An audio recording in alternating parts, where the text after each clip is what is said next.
오늘 우리에게 주신 하나님의 말씀은 사무엘 하 9장 1절에서 8절 말씀입니다. 다윗이 이르되 사울의 집에 아직도 남은 사람이 있느냐? 내가 요단으로 말미암아 그 사람에게 은총을 베풀리라 하니라. 사울의 집에는 종 한 사람이 있으니 그의 이름은 시바라. 그를 다윗의 앞으로 부르매 왕이 그에게 말하되 네가 시바냐 하니 이르되 당신의 종이니이다 하니라. 왕이 이르되 사울의 집에 아직도 남은 사람이 없느냐? 내가 그 사람에게 하나님의 은총을 베풀고자 하노라 하니 시바가 왕께 아뢰되 요나단의 아들 하나가 있는데 다리 저는 자입니다 하니라. 왕이 그에게 말하되 그가 어디 있느냐 하니 시바가 왕께 아뢰되 로드발 암미엘의 아들 마길의 집에 있나이다 하니라. 다윗 왕이 사람을 보내어 로드발 암미엘의 아들 마길의 집에서 그를 데려오니 사울의 손자 요나단의 아들 무비보셋이 다윗에게 나와 그의 앞에 엎드려 절하매 다윗이 이르되 무비보셋이여 하니 그가 이르기를 보소서 당신의 종이니이다. 다윗이 그에게 이르되 무서워하지 말라. 내가 반드시 내 아버지 요나단으로 말미암아 내게 은총을 베풀리라. 내가 내 할아버지 사울의 모든 밭을 다 내게 도로 주겠고 또 너는 항상 내 상에서 떡을 먹을지니라 하니 그가 절하여 이르되 이 종이 무엇이기에 왕께서 죽은 개 같은 나를 돌보시니까 하니라. 아멘.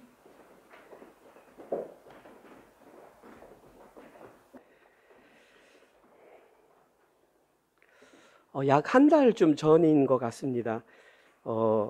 전화 한 통을 받았는데 이전에 제가 같이 신앙생활하던 교회 집사님으로부터 전화를 받았는데 그분이 전화하신 이유는 하나로 교회 아니고요. 그분이 전화하신 이유는 혹시 또 하시가 아니고 그 이유는 그분이 70인생을 사시면서 자신의 인생을 돌아보며 책을 한 권 지었는데 그 책이 그분이 이민 오신 지가 약 30년 이상 되신 분인데 자기의 삶을 돌아보며 자서전 같은 책을 지었는데 그 책을 저에게 전달해 주고 싶다 그런 말씀을 하셔서 제가 이제 만나서 그 책을 받았습니다. 한 달 전에 받았는데 제가 다른 읽을 책이 많아가지고 다 읽지를 못하다가 지난주에 제가 시간을 내어서 그 책을 한번 처음부터 끝까지 다 정독을 해보았습니다. 그리고 제가 책을 다 읽고 딱 첫 느낌이 뭐였냐 하면 고마움 아니면 감사함이었습니다. 뭐 그 내용은 그 개인 그분의 것이기 때문에 저와는 큰 관계없지만 제가 그분의 책을 보고 고마움을 느꼈던 이유는 그분이 그 자비를 통해서 자기의 인생에 대한 것을 자서전처럼 출간을 했는데 그 책에 기록된 평범한 호주 이민 1세대들의 그 일상을 자료로 남길 수 있었다라고 하는 것이 저는 참 감사했습니다. 만약에 그분이 자기의 삶을 책으로 남기지 않았다면 그분이 이 세상을 떠났을 때에 그분의 인생은 다 그냥 사라져 버리는 거죠. 자녀들에게 기억으로 남았다가 사라져 버리는데 그분이 글을 쓰므로 말미암아 그 이후 세대, 즉 우리들이 책을 읽으면서 1세대의 삶이 어땠을까라는 그런 아픔들을 공유할 수 있게 해주셔서 참 감사한 마음이 들었습니다. 오늘은 그분이 쓴 책 여러 가지 내용 가운데 한 가지 에피소드를 소개하면서 설교를 시작하겠습니다. 그 집사님은 작은아버지를 통해서 호주에 오고 싶었는데 여러 번 기회가 있었지만 실패하고 우여곡절 끝에 가정을 꾸리고 자녀를 낳은 이후에 호주에 오게 되었습니다. 어렵게. 그리고 그분이 처음 정착한 곳은 오렌지라고 하는 곳이었습니다. 우리에게 좀 익숙한데 그 당시에 그분의 작은아버지가 오렌지에서 벌꿀 농장을 운영하고 있었고 그곳에서 일을 하면 영주권을 준다는 조건으로 이렇게 호주에 오게 되었습니다. 그런데 호주에 도착해서 열심히 일을 했는데 또 그 벌꿀 농장이 여의치 않아서 문을 닫게 되었습니다. 어쩔 수 없이 오렌지를 떠날 수 없어서 그분은 오렌지 시내로 내려가서 쇼핑센터 한 구역의 청소를 맡게 되어서 생계를 유지하게 되었습니다. 근데 그 당시 약 30년쯤 전에 오렌지에 한인 가족이 6가족이 있었다고 합니다. 그래서 그 6가족들과 만나서 서로 의지하고 식사도 하고 친목을 도모하기 위해서 한 모임을 만들었습니다. 그래서 한 달에 한 번씩 돌아가면서 식사도 하고 회비를 걷어서 어떤 발전 기금 같은 것을 만들어서 좋은 일에 쓰자라고 하는 이런 회칙도 정하고 몇 번의 모임이 진행되던 가운데에 아주 사소한 문제로 그 내용은 안 적혀 있었습니다. 그 모임이 깨져버리고 말았습니다. 그리고 그 이후로 오렌지에서는 한국인들 사이에서는 만나면 서로 이간질하고 서로 험담하는 모습이 일상이 되고 말았다고 합니다. 그런 내용이 적혀 있었는데 이 글을 읽으면서 참 마음이 아팠습니다. 근데 진짜 마음이 더 아픈 것은 지금까지도 오렌지에 있는 한인들 사이에 이런 현상들이 개선되지 않았다는 것이 더 마음이 아팠습니다. 여러분들이 잘 아시는 것처럼 지금 현재 오렌지에는 저희 은혜로 교회 한 가정이 거기서 살고 있습니다. 비록 몸은 여기 오지 못하지만 매주 영상으로 같이 예배를 드리면서 우리와 함께 신앙을 공유하고 매일 아침마다 말씀 묵상을 함께 나누고 있습니다. 그래서 제가 가끔 내려가서 그 일상을 이렇게 들어보면 그곳에 사는 한인들의 모습이 예전과 특별히 달라지지 않았다는 것을 알 수 있습니다. 그런데 과연 그러한 현상들이 오렌지 한 곳에서만 일어나고 있을까라는 생각을 해보았습니다. 제가 만나는 많은 사람들을 만나보지 못했지만 한인들이 들어간 곳에는 대체적으로 그런 현상이 발생한다, 이런 얘기를 많이 들었습니다. 그러면 도대체 왜 유독 한인들이 모이는 곳에는 그런 현상이 발생하고 있는 것일까요? 물론 여기에는 여러 가지 이유가 있을 것입니다. 저는 세상적인 이유는 저는 별로 밝히고 싶지 않고, 저는 그 이유를 신앙적인 차원에서 한번 찾아봐야겠다라고 생각했습니다.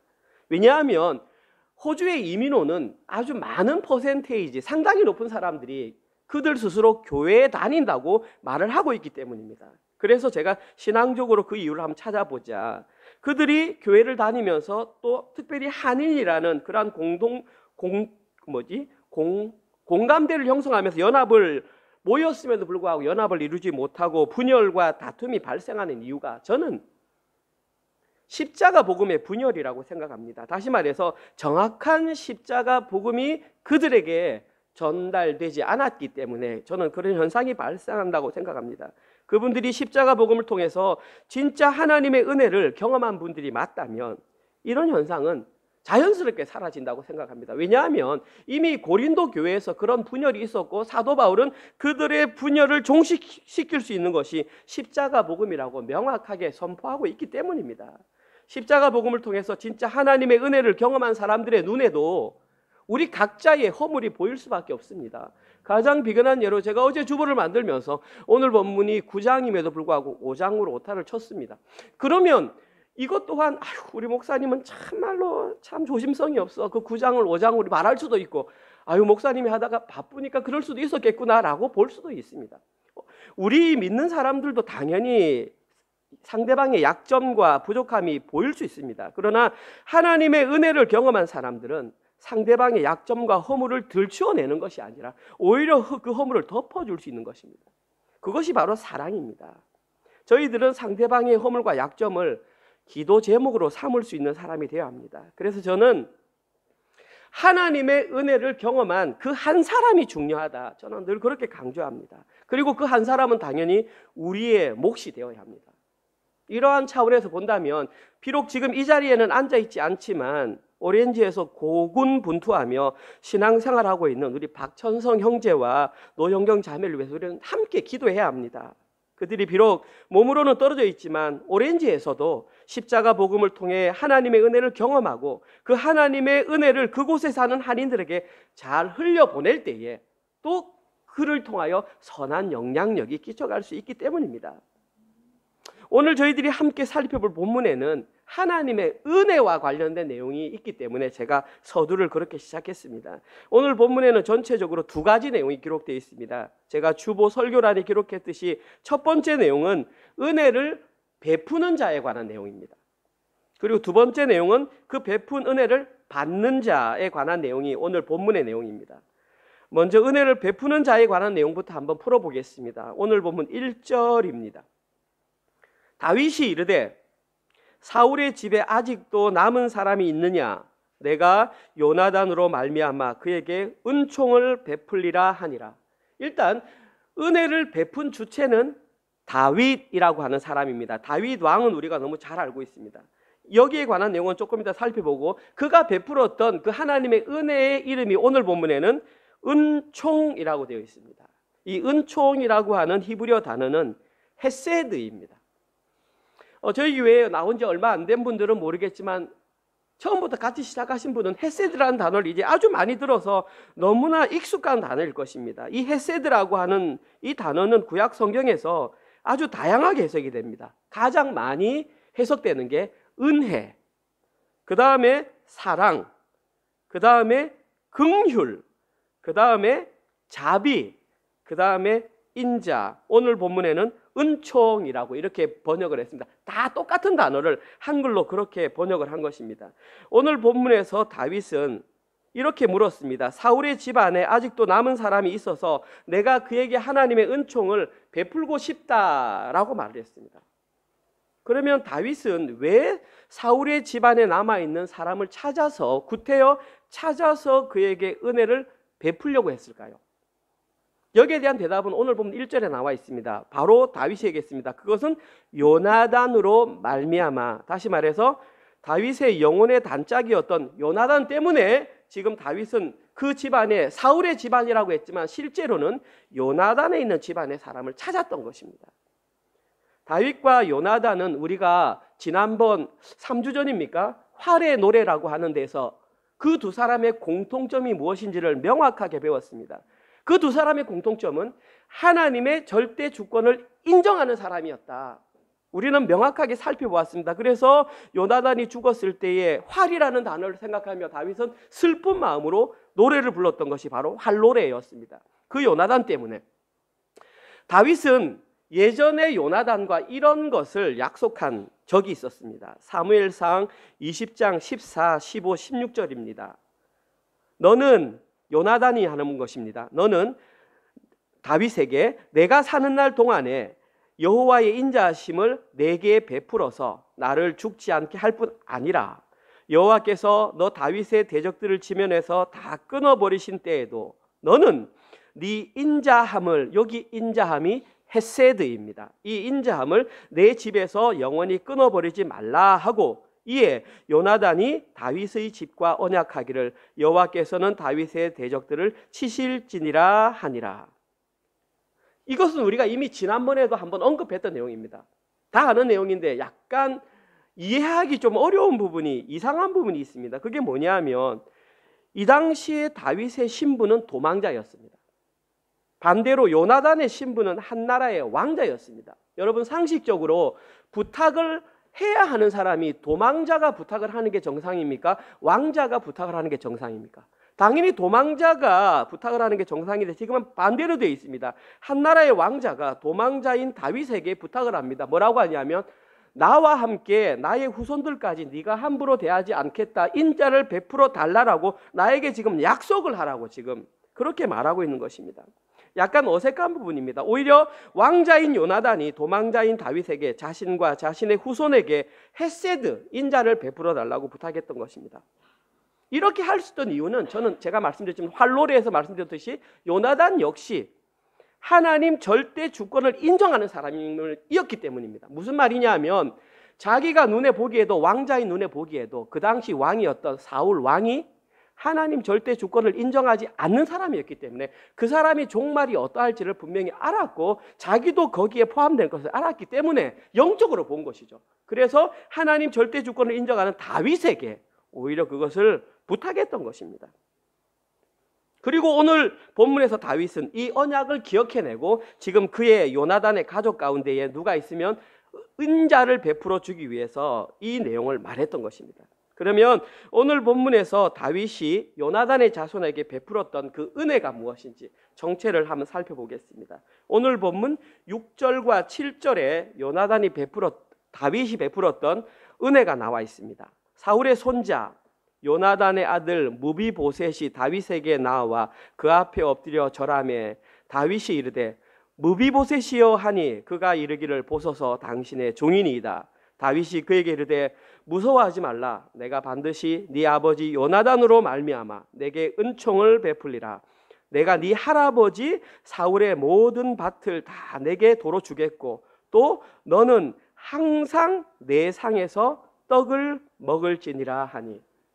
방금 읽었던 본문에 다윗이 무비보셋에게 베풀어 줬던 은혜는 세 가지가 있습니다.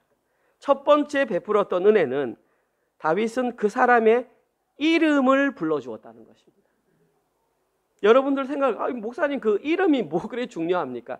우리 한국인에게도 이름이 굉장히 중요합니다. 뭐 예를 들면 그런 겁니다. 제가 한국에 있을 때에 처음 학기가 시작되어서 교실에 들어갔을 때 가장 먼저 했던 일이 뭐냐 하면 출석부를 보고 아이들의 이름을 가장 빠른 시간 내에 외우는 것입니다. 그래서 제가 일주일 정도 지나서 출석부를 보지 않고 아이들의 이름을 불러주었을 때에 아이들은 제게 반응하는 것이 다릅니다. 1년 내도록 이름 몰라가지고 출석부 1번, 2번 하면 애들은 선생님에게 별 관심 없습니다. 근데 일주일 내지 한 달 동안 착 외워가지고 그 다음부터 번호 안 부르고 이름 부르면 아이들이 저를 바라보는 반응이 굉장히 다릅니다. 왜냐하면 제가 학교 다닐 때 저의 이름을 불러주었던 선생님이 아직도 기억나기 때문입니다. 이처럼 한국 사람들에게 누군가의 이름을 불러주는 것은 아주 중요합니다. 그런데 더 중요한 것은 유대인들에게는 한국인들보다 훨씬 더 중요한 의미를 갖습니다. 유대인들 사이에 누군가의 이름을 불러주었다는 것은 그 사람의 존재와 실체를 인정해 준다라는 그런 의미가 있습니다. 나중에 읽겠지만 사울의 시종이었던 시바는 이 무비보셋을 뭐라고 불렀냐면 다리 저는 자라고 불렀습니다. 그런데 오히려 오늘 본문에서 왕은 다윗은 그 사람을 무비보셋이라고 정확하게 불러주었습니다. 다윗은 로드발이라고 하는 것은 로는 낫입니다. 그 드발은 뭐라고 그럴까요? 잔디 이런 뜻입니다. 그러니까 로드발이라는 말은 잔디가 없는 이런 뜻입니다. 쉽게 말해서 황무지에 살고 있던 숨어서 겨우 목숨만 유지하고 있던 그 어떤 다윗의 아들 다리 저는 사람에게 왕인 다윗이 무비보셋이여라고 불러준 것은 엄청난 의미가 있는 것입니다. 왜냐하면 이름을 무비보셋으로 불러줌으로 말미암아 그때부터 무비보셋의 새로운 생명, 영적으로 구원이 이루어졌기 때문입니다. 이것은 요한복음 10장에 나와 있는 예수님께서 나는 너희의 선한 목자다, 내가 너희의 이름을 기억하고 각각 불러주겠다라는 그런 영적인 의미가 지금 오늘 본문에 있는 것입니다. 그 영적인 이름을 부름으로 말미암아 우리는 구원을 받았고 하나님의 자녀가 되었는데 그 현상이 지금 오늘 본문에서 처음으로 일어났습니다. 두 번째 다윗이 베풀어 준 은혜는 그 조상의 밭, 다시 말해서 사울 왕이 가지고 있던 모든 밭, 경제력을 회복시켜 주는 것이었습니다. 아무리 다윗이 무비보셋의 이름을 불러주어서 너 이제 훌륭한 존재야 라고 말을 해도 만약에 그가 경제력을 회복하지 못하게 된다면 또다시 힘든 생활을 할 수밖에 없었습니다. 그런데 다윗은 무비보셋에게 실제적으로 도움이 될 수 있는 사울의 밭을 그에게 돌려주는 파격적인 은혜를 베풀어 주었던 것입니다. 이로 인해서 무비보셋은 완전히 새로운 생활을 할 수 있게 되었습니다. 이것 또한 영적으로 해석하면 희생이 없는 사랑은 없습니다. 제가 나중에도 말씀드리겠지만 우리는 구원받은 것이 그분의 희생, 그분이 인간의 몸을 입고 이 땅에 오셔서 십자가에 죽었기 때문에 우리는 그 희생으로 말미암아 구원을 받았습니다. 오늘 본문에도 그것이 잘 그려져 있는 것입니다. 이로 인해 무비보셋은 로드밭을 떠나 새로운 삶을 시작할 수 있었습니다. 마지막 세 번째 무비보셋이 누렸던 은혜는 그의 지위를 회복시켜 주는 것이었습니다. 오늘 본문에서는 항상 내 상에서 떡을 먹으리라. 항상 매일 내 상, 왕의 상에서 떡을 먹는다는 것은 왕자가 된다, 왕의 가족이 된다라는 것입니다. 여러분 한번 상상해 보십시오. 만약에 사울이 하나님의 뜻대로 살다가 그대로 왕이 되었습니다. 그리고 죽었습니다. 그 다음에 왕은 누가 될까요? 당연히 요나단이 됩니다. 왜냐하면 장남이기 때문에. 여러분들 이번에 우리 엘리자베스 2세가 돌아가셨잖아요. 그때 죽자마자 처음에 딱 한 것이 누가 왕이 서열 1인가가 정해진 거죠. 왕이 서열 1위는 찰스 황세자입니다. 그러면 찰스 황세자가 되면 그 다음 왕이 서열 1위는 그의 아들입니다. 그의 동생은 사라져버리는 것입니다. 마찬가지로 요나단이 왕이 되는 순간 무비보셋은 유일한 아들이었기 때문에 왕이 서열 계승 1위였습니다. 그런데 지금 상황은 완전히 바뀌었기 때문에 이런 것이 다 사라져버렸는데 오늘 본문에서 다윗이 무비보셋에게 그 왕자와 같은 예우를 해주고 있다는 것입니다. 실제로 무비보셋의 현실은 몰락한 왕가의 다리저는 불쌍한 자였습니다. 그런데 지금 다윗은 그 무비보셋에게 자신과 함께 밥을 먹을 수 있는 권리, 왕자의 권리를 회복시켜 주었던 것입니다. 그가 왕자의 권리를 회복했다는 것은 영적으로 죽을 수밖에 없는 죄인인 우리가 하나님의 자녀, 왕같은 제사장이 되었음을 우리에게 알려주시는 것입니다. 우리는 아담과 하와가 선악과를 따먹기 전에 하나님과 동용하던 자였습니다. 아담과 하와가 선악과를 따먹으로 말미암아 죄인이 되었는데 예수님께서 인간의 몸을 입고 이 땅에 오셔서 십자가에 달려 돌아가심으로 말미암아 그것이 완벽하게 회복되어서 우리가 이 자리에 다시 설 수 있었다라는 것입니다. 지금 사무엘하는 그 복음을 말하고 있는 것입니다. 그러한 이유로 6장, 7장, 8장, 9장 오늘까지 왔던 것입니다. 7장에서 예수 그리스도의 탄생을 예고했던 사무엘하는 8장에서는 어떤 일이 일어납니까? 다윗이 가는 전쟁마다 다 이깁니다. 어저께 본문입니다. 다윗이 암몬을 가든 모압을 가든 뭐 어디를 가든 가는 데마다 전쟁이 다 이깁니다. 실제로 다 이겼지만 그것은 예수 그리스도의 승리를 우리에게 영적으로 예표하는 것입니다. 7장에서 그렇게 되었던 것이, 여러분 보십시오. 예레미야 31장에서 오늘 집에 가서 읽어보십시오. 예레미야 31장 31절에서 내가 너희에게 새 언약을 준다라고 말씀하셨고, 그 새 언약이 로마서 8장 1절로 가서 그러므로 이제는 예수 그리스도가 있는 자에게는 정죄함이 없다라는 그 언약들이 그렇게 연결되고 있는 것이 오늘 본문에서 드러난다는 것입니다. 그리고 저희들이 이 본문을 통하여 잊지 말아야 할 한 가지 사실은, 은혜를 베푸는 것은 이론이 아니라 실제라는 사실입니다.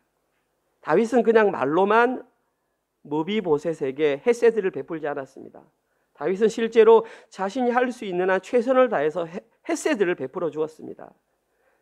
사랑하는 성도 여러분, 사랑의 실천에는 반드시 희생이 동반되어야 합니다. 혹시 저희들은 누군가를 사랑한다, 은혜를 베푼다라고 말을 하면서 그냥 형식적으로 생색만 내고 있지는 않는지 우리의 모습을 돌아봐야 합니다.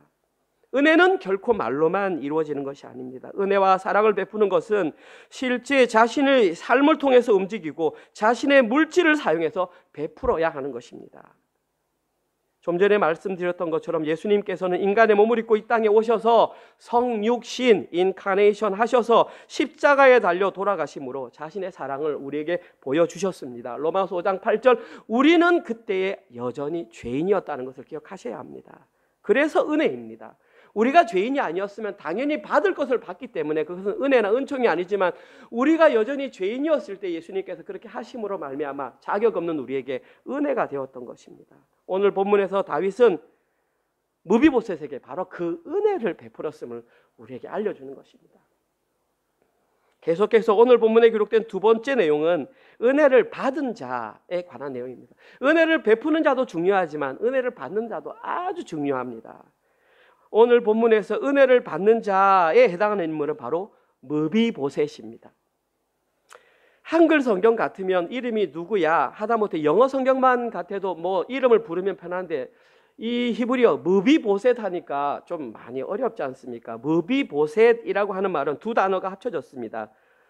보셋이라고 하는 말은 수치 혹은 부끄러움이라는 뜻이고, 무비라고 하는 것은 깨뜨리다, 흐트러 버리다, 타파하다, 경쟁하다 이런 뜻입니다. 그래서 그걸 두 개를 합쳐버리면 부끄러움을 흩어버리는 자, 무비보셋 이름이, 우상을 타파하는 자, 바울과 경쟁하는 자, 이런 의미에서 역대상 9장 40절에서는 이 무비보셋의 이름을 무리발이라고 그렇게 했던 것입니다. 아무튼 부끄러움과 수치스러운 우상을 물리치는 이름, 좋은 이름입니다.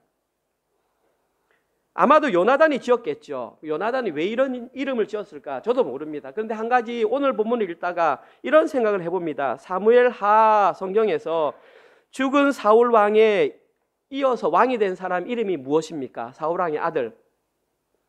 네, 감사합니다. 이스보셋입니다. 그러면은 겹치는 단어가 있지 않습니까? 보셋. 아, 보셋이 수치, 부끄러움 이런 뜻이라고 했잖아요. 근데 이스는 사람이라는 뜻입니다. 그러면 그 뜻이 뭡니까? 부끄러움의 사람, 바알의 아들, 바람의 사람, 바알의 사람 이런 뜻입니다. 이름이 아주 안 좋습니다. 부모가 어떻게 이름을 태어났는데 그 아들 이름을 바알의 사람, 부끄러움의 사람, 이런 이름을 짓는다는 게 저는 이것이 본명일까라는 생각을 해보지만, 아무튼 사울은 자신의 아들에게 이런 이름을 지어줬습니다.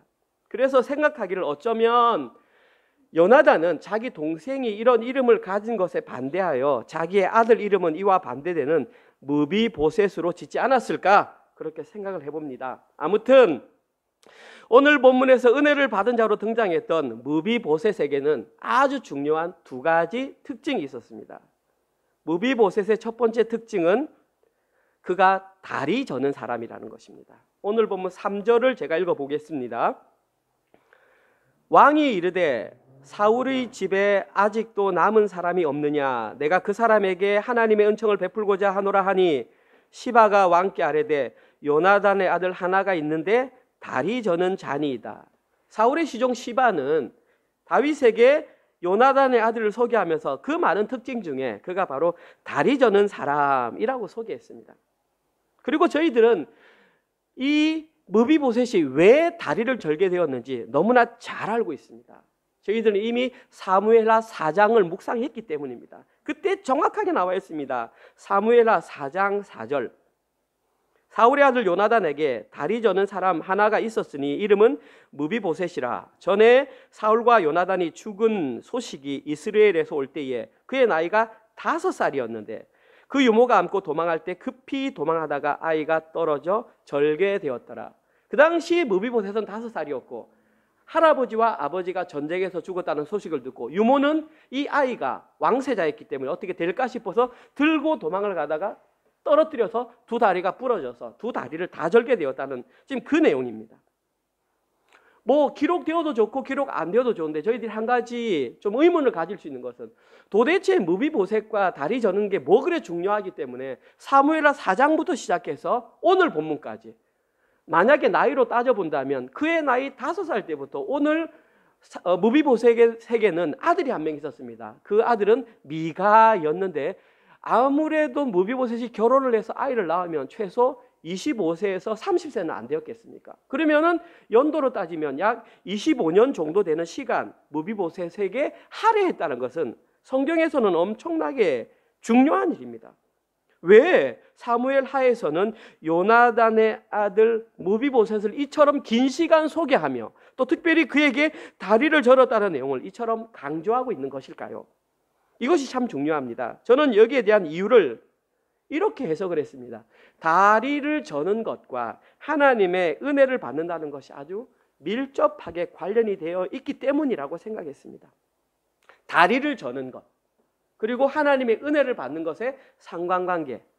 저는 이 말씀을 설교를 준비하면서 다리 저는 자를 묵상하다가 머릿속에 한 사람이 딱 떠올랐습니다. 여러분들도 떠오르십니까? 그러면 우리는 같은 길을 걸어가는데 제 머릿속에 떠오른 사람은 바로 야곱입니다. 야곱은 이름이 바뀌어서 이스라엘인데 이스라엘 역사상 가장 중요한 인물 중에 한 사람을 뽑으라 그러면 반드시 야곱이 그 중에 포함됩니다. 실제로 야곱은 이스라엘의 12지파 르우벤부터 베냐민까지 그 아들을 낳았던 사람이 바로 야곱입니다. 실제적인 이스라엘의 조상이기도 합니다. 뿐만 아니라 성경에서 말하는 12지파는 영적으로 하나님 나라 백성을 상징하고 있습니다. 그런데 이 아브라함, 이삭, 야곱으로 이어지는 이 이스라엘의 조상, 이것은 바로 성도의 자상을 의미하는 것입니다. 따라서 야곱의 인생을 살펴보면 하나님의 백성들에게 다리 저는 것과 하나님의 은혜가 어떤 상관관계가 있는지를 살펴볼 수 있습니다. 다윗의 생애 가운데에 특별히 한 구절을 읽어보겠습니다. 창세기 32장 내용인데 제가 몇 절만 24, 25, 31절만 추려서 읽어보겠습니다. 야곱은 홀로 남았더니 어떤 사람이 날이 새도록 야곱과 씨름하다가 자기가 야곱을 이기지 못함을 보고 그가 야곱의 허벅지 관절, 옛날 성경에는 환도뼈라고 되어 있습니다. 를 치매 야곱의 허벅지 관절, 환도뼈가 그 사람과 씨름할 때에 어긋났더라. 그가 분이엘을 지날 때에 해가 돋았고 그의 허벅다리로 말미암아 절었더라. 이 내용은 여러분이 잘 아시는 분이엘에서 야곱이 하나님을 만났을 때 내용을 지금 기록하고 있습니다. 이것은 야곱이 삼촌 라반의 집을 나와서 형 에서를 만나야 되는데 보십시오. 형 에서를 바로 만나러 가니까 두렵습니다. 왜냐하면 형을 속이고 왔기 때문에. 혹시나 만나면 형이 자기를 죽이지 않을까. 그러니까 야곱은 굉장히 이성적이고 합리적이고 계산이 앞섰던 사람입니다. 자, 그래서 어떻게 했냐면 자기가 낳은 아들 중에서 그 가장 사랑하는 라헬의 아들 외에 먼저 보냈습니다. 시종들의 아들들을 먼저 보내고 레아의 아들을 보내고 마지막으로 라헬의 아들을 보내고 야복강을 건넌 다음에 자기 혼자 딱 남아서 지금 잠을 자고 있다가 하나님을 만나게 된 것입니다. 혹시나 여차하면 혼자 튀겠다라는 것입니다. 그때에 천사와 씨름을 하다가 날이 새어가는데 천사가 야곱을 안 넣어주니까 이제 놓아라 그랬더니 당신의 이름이 무엇입니까? 왜 묻느냐 하면서 그때 야곱의 환도뼈를 쳐가지고 그때부터 야곱은 다리를 절게 되었습니다. 이때부터 야곱은 지팡이가 없으면 제대로 걸을 수 없는 다리 저는 자가 되었습니다. 야곱은 이제 그 이후로 지팡이를 짚으며 걸을 때마다 그날 새벽의 일이 기억났었을 것입니다. 그리고 그때가 바로 야곱이 진정으로 하나님의 얼굴을 완전히 깨닫게 된 날. 그래서 그 지역 이름을 브니엘, 엘은 하나님이고 브니는 얼굴, 하나님의 얼굴을 보았다라는 뜻입니다. 하나님의 얼굴을 보았다는 것은 하나님의 은혜를 진심으로 경험하게 되었다는 뜻입니다. 하나님께서는 야곱이 하나님의 은혜를 입었다는 증거로 그의 이름을 너는 야곱이 아니라 이제 이스라엘로 해라 라고 바꾸어 주었습니다. 따라서 하나님의 은혜를 경험하기 원하는 저희들은 오늘 본문에서 야곱이 경험했던 그런 사건들이 저희들의 인생에서도 일어나야 합니다. 우리도 여전히 야곱처럼 계산적이고 이성적이고 합리적으로 살아갈 수 있습니다. 하나님께서는 그걸 원치 않으십니다. 그때에 우리의 환도뼈를 치시면서 다리 저는 자로 만들어서 나 하나만 바라볼 수 있도록 야곱은 야곱과 같은 경험을 한 자들만 자신의 한계를 인정하고 하나님 앞에서 납작 엎드리게 만드시는 것입니다. 이것이 은혜를 경험한 자의 일반적인 모습, 하나님이 원하시는 한 사람의 모습이 바로 이와 같습니다.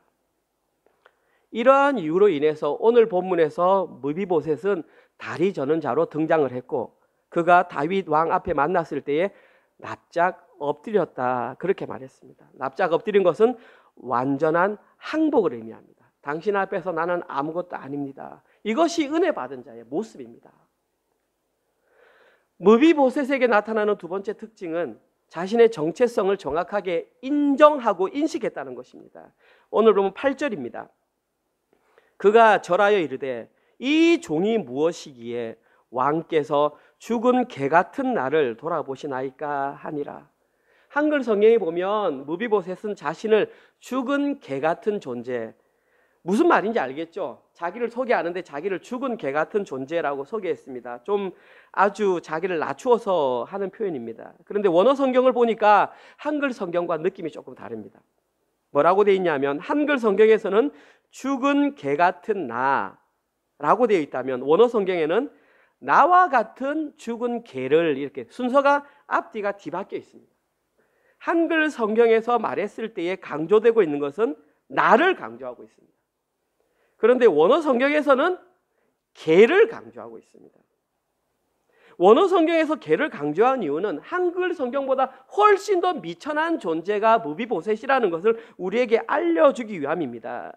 무비보셋은 자신이 죽은 개와 같이 아무런 존재, 가치 없는 존재라는 것을 인정했다는 것을 원어에서는 우리에게 알려주고 있습니다. 근데 그 개가 그냥 개도 아니고 죽은 개라는 것입니다. 정말 쓸모없는 존재. 무비보셋은 이렇게 다윗 왕 앞에서 자신이 철저하게 낮은 존재, 무가치한 존재로 자기를 소개하였던 것입니다. 물론 무비보셋이 다윗 앞에서 이렇게 소개한 것은 자신이 다리 저는 것을 실제적으로 표현한 것이라고 말할 수도 있습니다. 그러나 저는 이것에 더 큰 영적인 의미가 숨겨져 있다고 생각을 합니다. 예수님께서는 개와 관련된 얘기를 저희들에게 알려주신 적이 있습니다. 마태복음 15장 21절에서 28절입니다. 조금 길지만 제가 천천히 읽어보겠습니다. 여러분 아시는 내용입니다. 예수께서 거기서 나가사 두로와 시돈 지방으로 들어가시니 가나안 여자 하나가 그 지경에서 나와서 소리질러 이르되 주 다윗의 자손이여 나를 불쌍히 여기소서 내 딸이 흉악하게 귀신 들렸나이다 하되 예수는 한 말씀도 대답하지 아니하시니 제자들이 와서 청하여 말하되 그 여자가 우리 뒤에서 소리를 지르오니 그를 보내소서. 예수께서 대답하여 이르시되 나는 이스라엘 집에 잃어버린 양 외에는 다른 데로 보내심을 받지 아니하였노라 하시니 여자가 와서 예수께 절하여 이르되 주여 저를 도우소서. 대답하여 이르되 자녀의 떡을 취하여 개들에게 던짐이 마땅하지 아니하니라. 여자가 이르되 주여 올소이다마는 개들도 제 주인의 상에서 떨어지는 부스러기를 먹나이다 하니 이에 예수께서 대답하여 이르시되 여자여 네 믿음이 크도다. 네 소원대로 되리라 하시니 그때로부터 그의 딸이 나으니라. 이 내용이 마가복음 7장에도 기록되어 있습니다. 마가복음 7장 24절에는 이 여인을 헬라인이요 수로보니게 족속이라고 되어 있습니다. 이것이 의미하는 것은 이 여자는 이방인이었다. 이 여자는 구원과는 거리가 먼 자였다는 것을 지금 우리에게 알려주고 있습니다. 그래서 예수님은 그 여인이 아무리 소리를 질러도 한 번도 쳐다보지 않았습니다. 예수님은 인자하신 분이고 사랑이 넘치시는 분인데 어떻게 이 여자를 안 쳐다볼 수 있습니까? 어느 정도 예수님께서 안 쳐다봤냐 하면 마태복음 본문에서는 제자들이 예수님 저 여자가 소리 지르는 것이 너무나 시끄럽습니다. 제발 한 번만 좀 돌아보셔서 저 여자를 좀 보내주세요. 너무 시끄러워서 못 살겠습니다 라고 얘기를 했습니다. 그러나 예수님께서는 이 여자의 입을 통해서 내가 바로 개와 같은 존재라는 것을 인정할 때까지 의도적으로 기다리셨던 것입니다. 왜냐하면 하나님의 은혜, 즉 구원이 무엇인지를 아는 자의 입에서는 자신이 개와 같이 미천한 존재라는 것을 인정하는 것이 나와야 하기 때문입니다. 여기에는 우리도 예외는 아닙니다. 우리도 우리 자신이 하나님 앞에서 개와 같은 존재인지를 인정해야 합니다. 예수님께서는 이 여인에게 구원을 선물 주시기를 원하셨습니다. 그리고 마침내 이 여인은 예수님께서 원하시는 그 해답을 찾았고 그의 입을 통해서 내가 바로 개입니다 라는 대답을 했습니다. 오늘 본문에서는 무비보셋이 바로 이와 같은 고백을 함으로 말미암아 구원받은 인물로 상징되어 있는 것입니다. 진짜 중요한 것은 무비보셋도 아니고 그 수로보니게 여인도 아닙니다. 진짜 중요한 것은 저와 여러분들이 우리의 입술을 통해서 이와 같은 고백을 하고 있는가라는 사실입니다. 진짜 고백을 하고 있는가? 과연 이런 고백을 하는 사람들 사이에 다툼이 일어날 수 있는가? 시기와 질투와 분열과 분쟁이 발생할 수 있는가? 여러분, 시기와 분쟁과 분열과 다툼이 일어나는 이유는 무엇입니까? 나의 뜻이 관철되지 않았기 때문에 분열과 분쟁이 발생하는 것입니다. 개와 같은 자에게 나의 의견이 어디 있으며 나의 자존심이 어디 있습니까? 다 그것을 마음에 한 칼씩 품고 살기 때문에 분열과 갈등이 일어나는 것입니다. 이것이 의미하는 것은 자신이 개나른 것을 인정하지 않는다는 사실이죠. 얼굴은 평화롭게 교회 나와서 직분을 가지고 예수 잘 믿어 하지만 속에는 다 자존심 한 칼 가지고 딱 건드리기만 해라. 요거 하나 딱 나한테 하면 나 교회 나간다. 딱 한 칼을 품고 산다는 것이죠. 개 같은 존재임을 인정하지 않았다는 사실이죠. 교회가 왜 분열되며 교회가 왜 깨어지며 왜 그런 현상이 발생할까요? 형식적으로 신앙생활을 하면서 마음속에서는 자기가 왕되어 하나님을 의존하지 않기 때문입니다.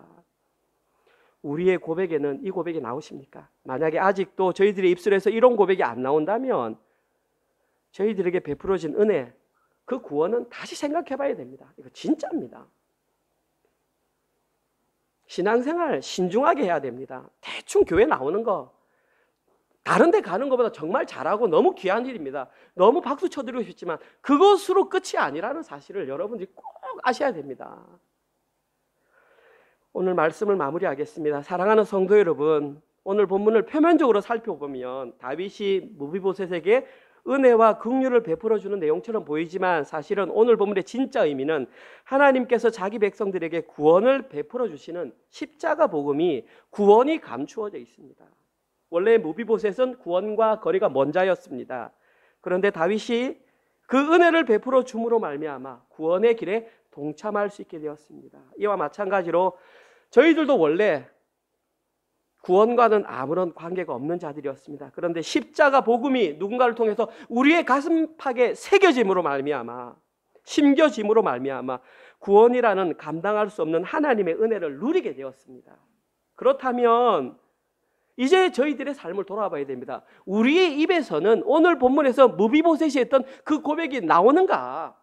솔직하게 다른 사람에게 말 안 해도 됩니다. 자기 혼자 한번 해보십시오. 우리 학생들도 한번 해보십시오. 나는 내 입을 통해서 하나님이라는 지팡이가 없으면 단 한 발자국도 움직일 수 없는 다리 저는 자로 인정하는가? 두 번째, 나 자신이 수로보니게 여인처럼 하나님 앞에서 죽은 개와 같이 미천한 존재로 인정하는가? 이렇게 현실로 살아가는 그 사람이 바로 제가 늘 말하는 하나님 절대 의존적 존재입니다. 활의 노래에서 한 걸로 표현하면 하나님의 절대 주권을 인정하는 자들입니다.